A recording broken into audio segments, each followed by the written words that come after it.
கவிதாவோட reports எல்லாம் பார்த்தேன். அவங்க ஹெல்த் இப்போ ஓகேவா தான் இருக்கு. So next week operation date fix பண்ணிடலாமா? இல்லை டாக்டர், எனக்கு ஒரு மாதம் டைம் வேணும். ஏன், என்னாச்சு?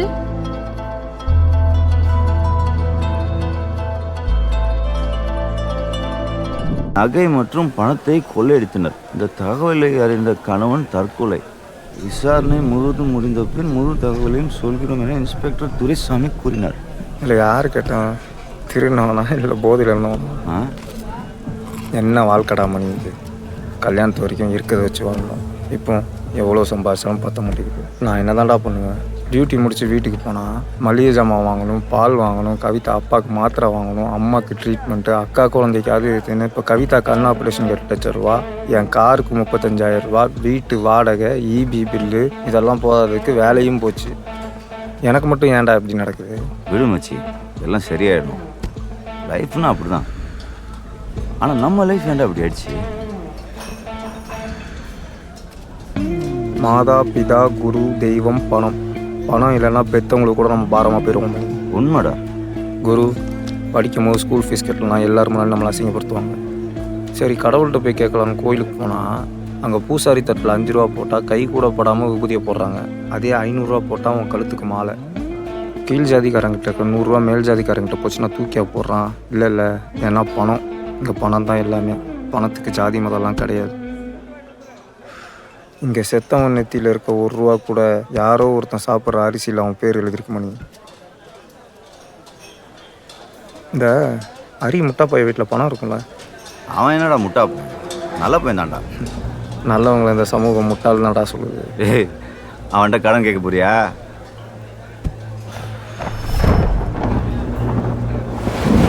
அரி வீட்டில் நான் திருட போகிறேன். டேய், என்னடா பேசுற?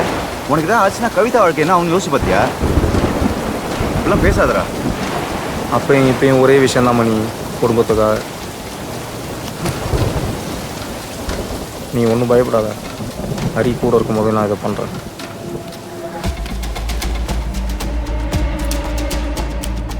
நாளைக்கு அரியை சரக்கடிக்க நீ உன் ரூமுக்கு கூப்பிடு. அவன் அங்கே வந்ததும் எனக்கு கால் பண்ண சொல்லு. நான் டியூட்டியில் இருக்கேன், ஒரு 1/2 மணி நேரம் கழிச்சு வந்துடுறேன்னு சொல்கிறேன். ஆனால் நான் அவன்கிட்ட பேசிகிட்டு இருக்குமா வீட்டுக்கு கீழே தான் இருக்கேன். நீ அவனும் சரக்கடிக்க ஆரம்பிச்சிருங்க. அப்போ தான் டைம் போகிறது தெரியாது. நான் எடுத்துகிட்டு நேராக அவன் ரூமுக்கு வந்துடுறான். 3 பேர் சேர்ந்து சரக்கடிப்போம். அரி வீட்டில் அவன் பாட்டி மட்டும்தான். இவனும் பெருசாக போலீஸ் ஸ்டேஷன் போய் கம்ப்ளைண்ட்லாம் கொடுக்க மாட்டான். பார்த்துக்கலாம். அப்படியே போலீஸ் கம்ப்ளைண்ட் கொடுத்தாலும் யார் எடுத்தான்னு தெரியாமல் சந்தேக கேஸில் தான் நம்ம அரெஸ்ட் பண்ணுவாங்க. அரி நம்ம கூட தான் இருந்தான்னு அவனே சொல்லுவான். ஒரு பிரச்சனையும் வராது.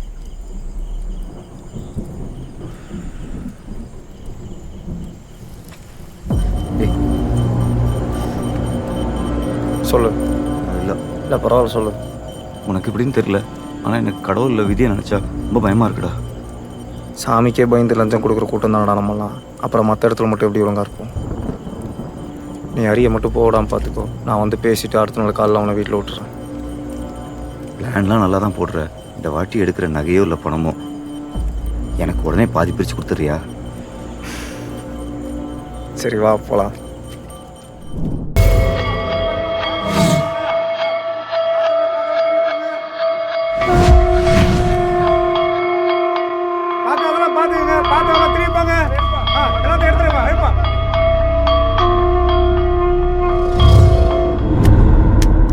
பள்ளி வந்தா கெட்ட சொல்லணும்டா. இந்த அரிப்பையன் இறந்தது வந்து மனசு ஏதோ படப்படன்னு அடிச்சுக்கிட்டே இருக்கு. ஏன்டா இப்பெல்லாம் நடக்குது? நல்லா இருந்தது ஏன்டா திடீர்னு சாகணும்? இதெல்லாம் விதினா அடுத்து எனக்கு எதுவும் ஆயிடாது இல்லடா.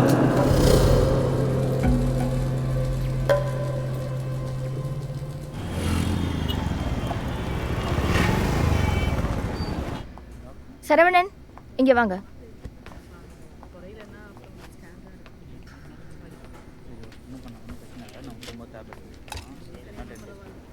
என்ன ப்ராப்ளம் சொல்லுங்க.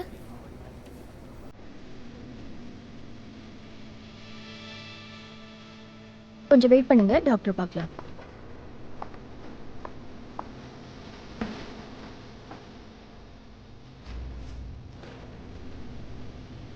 நீங்க உள்ள போங்க.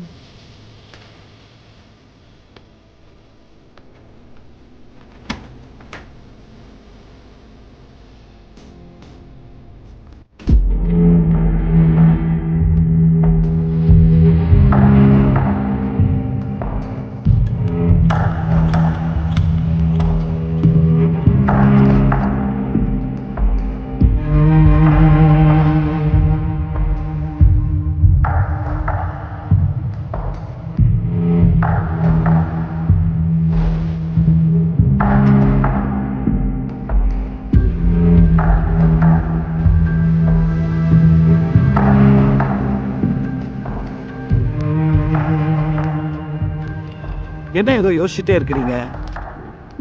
ரிலாக்ஸ். என்ன ஆச்சு? தொடர்ச்சியாக அந்த மாதிரி நடக்குதுன்னு உங்களுக்கு எப்படி தெரிய வந்தது?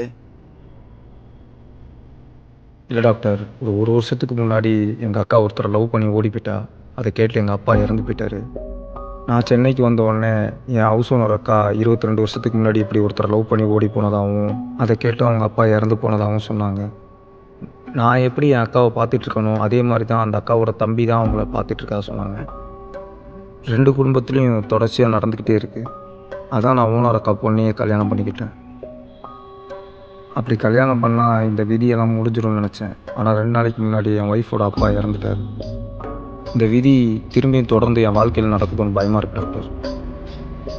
Quite interesting. நான் என் லைஃப்பில் இந்த மாதிரி நிறைய கேசஸ் நான் பார்த்துருக்கேன். இங்கே வரவங்கெல்லாம் என்ன சொல்லுவாங்கன்னா, டாக்டர் எனக்கு ஒன்று தோணுது, அதே மாதிரி நடக்குதுன்னுவாங்க. கனவுல ஒரு சாவை பார்த்தேன், அதே மாதிரி எனக்கு தெரிஞ்சவங்க இறந்துட்டாங்க. அப்புறம் திடீர்னு போன ஜென்ம ஞாபகம் வந்தது, நான் போன ஜென்மத்தில் ராஜாவாக பிறந்தேன்னுவாங்க. அது மட்டும் எல்லாம் ராஜான்னு தான் சொல்லுவானுங்க, எவனும் பிச்சைக்காரன்னு சொல்லிக்கிறது இல்லை. இந்த மாதிரி நிறைய கேசஸ் நான் கேள்விப்பட்டிருக்கேன். பட் நீங்கள் சொல்கிறது கொஞ்சம் டிஃப்ரெண்ட்டாக இருக்கே.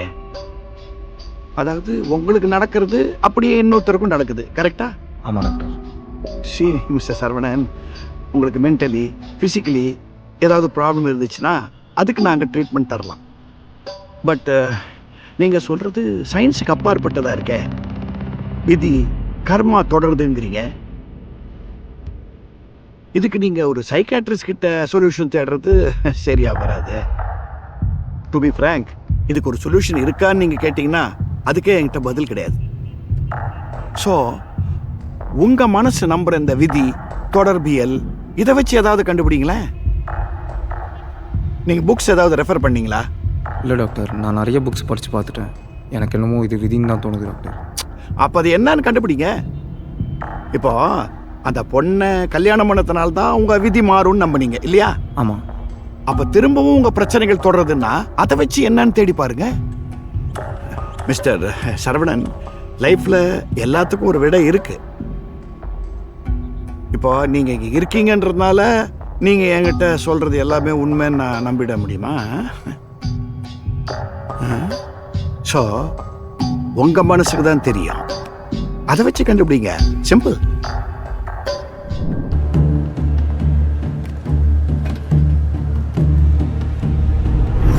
தொடர்ச்சியாக அந்த மாதிரி நடக்குதுன்னு உங்களுக்கு எப்படி தெரிய வந்தது?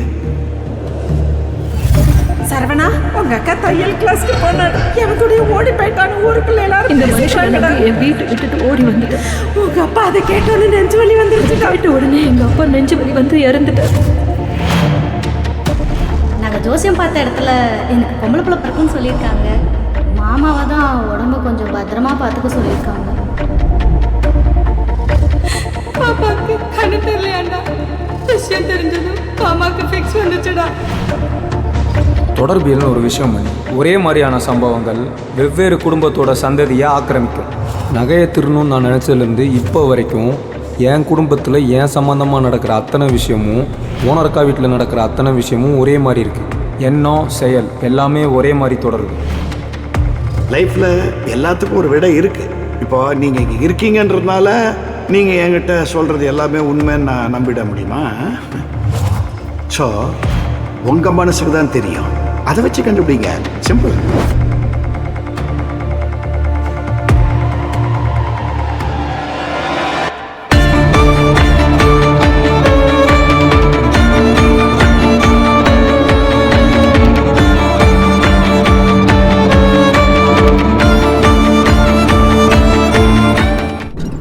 ஏன்டா ஒரு மாதிரி இருக்க? கவிதா கர்ப்பமாக இருக்கா மணி. சந்தோஷமான விஷயம் தானடா, அதுக்கேன்டா எல்லாம் இருக்க? இல்லை மணி, நான் லைப்ரரியில் படித்தேன். இது முக்கோண விதி. ஏதாச்சும் தப்பு நடந்தால் இல்லை அந்த தப்பு திரும்ப நம்ம கையில் எதிர்பாராமல் வந்துச்சுன்னா, ஹரிப்பைய இறந்தது வந்து மனசு ஏதோ படப்படன்னு அடிச்சுக்கிட்டே இருக்கு. இந்த விதி நம்ம குடும்பத்தில் இருக்கவங்க தொடர்ந்து நடந்துக்கிட்டே இருக்கும். கவிதா என் அக்கா பொண்ணு, இப்போ என் குழந்தை. இந்த தொடர்பியல் ரொம்ப மோசமான விதியாக இருக்கு மணி. இது இன்னும் மையப்புள்ளி அடையலை. அடுத்து என்ன நடக்கும்னு நினச்சாலும் எனக்கு பயமாக இருக்குது. ஏன்டா எல்லா பிரச்சனையும் பொண்ணுங்களுக்கே வருது? ஏன்னா அவங்க பொண்ணுங்க மணி.